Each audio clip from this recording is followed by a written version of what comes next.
Halo, perkenalkan namaku Bagas Yudhistira dari KPP Pratama Palo. Halo, perkenalkan nama aku Divalindra S. Kencana. Aku dari KPN Yogyakarta. Halo, perkenalkan aku Lutfiatul Arifah dari KPPN Yogyakarta. Kenalkan, saya Selaisya Lendra Lutfina, saya dari KPP Pratama ND. Yuk teman-teman, kita lihat bersama-sama cuplikan video clandestine.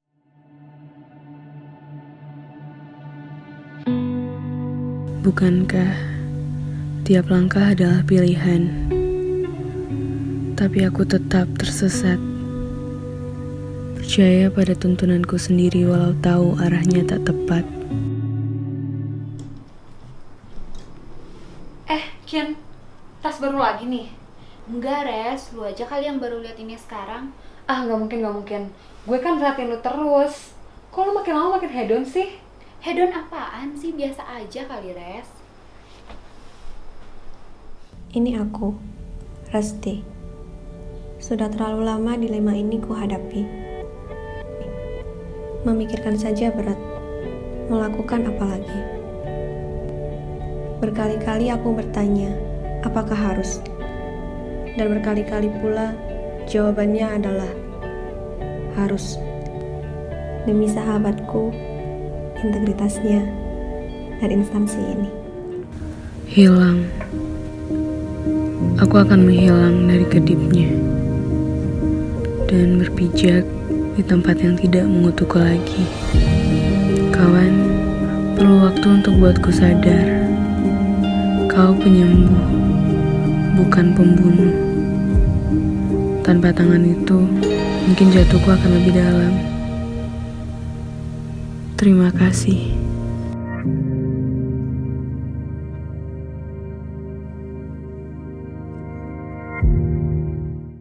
Film Clandestine, film pendek anti korupsi yang diproduksi oleh Kanwil Direktorat Jenderal Pajak Jawa Barat 1.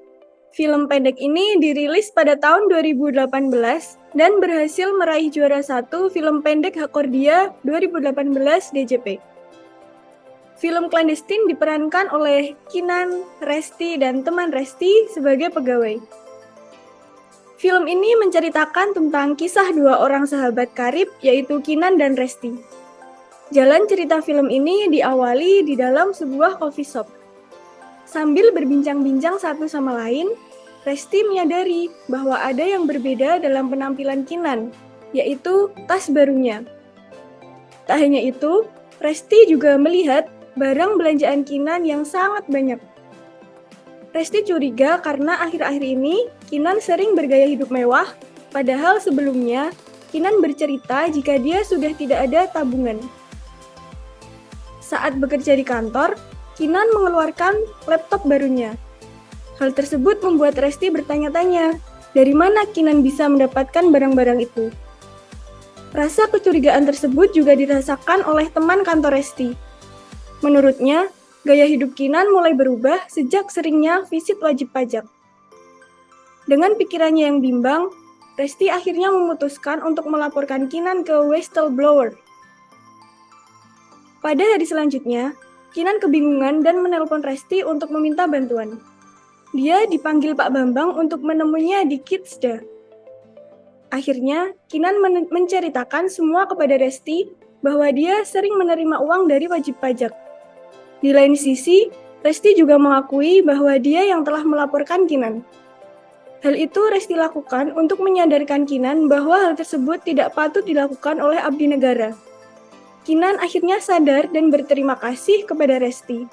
Karena jika tidak dilaporkan, mungkin Kinan akan lebih terjerumus dalam keburukan. Selanjutnya, yaitu permasalahan pokok pada film ini. Permasalahan pokok pada film ini yaitu tindak penerimaan gratifikasi pada pegawai DJP oleh wajib pajak. Berikutnya yaitu analisis penerapan dan pelanggaran terhadap nilai dasar PNS berakhlak oleh setiap aktor. 1. Analisis penerapan. Nilai dasar PNS berakhlak. Yang pertama, berorientasi pelayanan. Tokoh Resti. Bentuk penerapan dalam film tersebut yaitu Resti melayani wajib pajak dengan sepenuh hati tanpa mengharapkan imbalan. Terbukti dalam film tersebut Resti tidak menerima gratifikasi dari wajib pajak.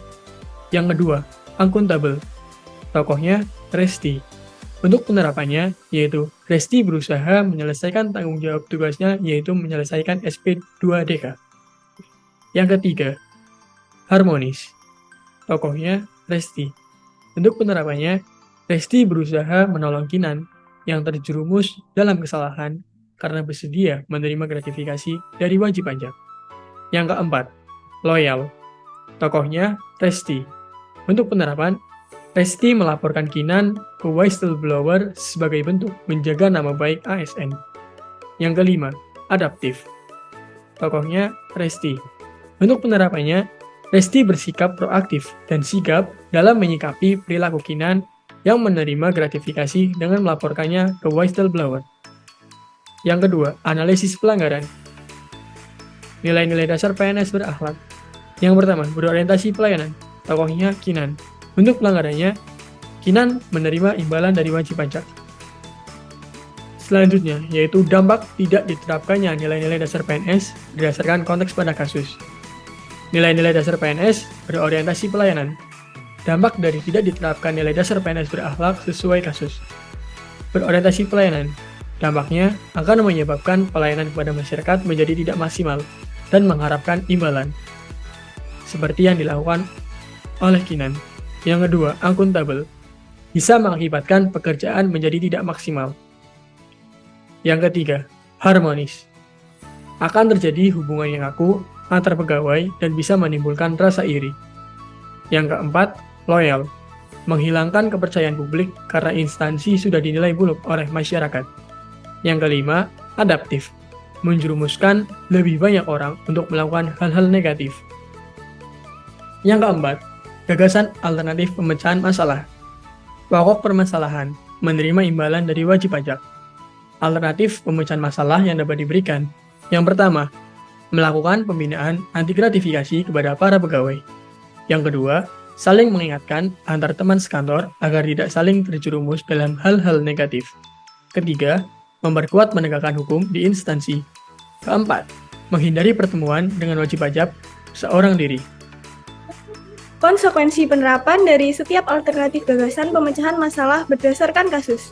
Yang pertama, melakukan pembinaan anti gratifikasi kepada para pegawai. Konsekuensinya harus mampu meningkatkan sosialisasi maupun pembinaan di kantor untuk menambah kesadaran pegawai tentang penolakan gratifikasi. Yang kedua, saling mengingatkan antar teman sekantor agar tidak terjerumus dalam hal-hal negatif. Konsekuensinya harus berani menegur teman yang melakukan kesalahan. Lalu untuk yang ketiga, memperkuat penegakan hukum di instansi.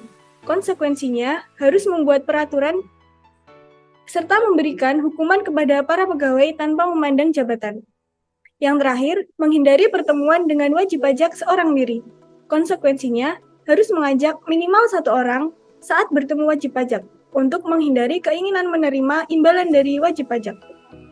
Kesimpulan, sebagai seorang ASN, kita tidak berhak untuk menerima gratifikasi dari orang lain, karena hal tersebut akan mempengaruhi kinerja kita sebagai seorang ASN. Selain itu, gratifikasi juga akan menimbulkan sifat kecanduan. Dan jika dilihat dari video clandestin di atas, gratifikasi bisa menyebabkan kerenggangan dalam sebuah hubungan pertemanan.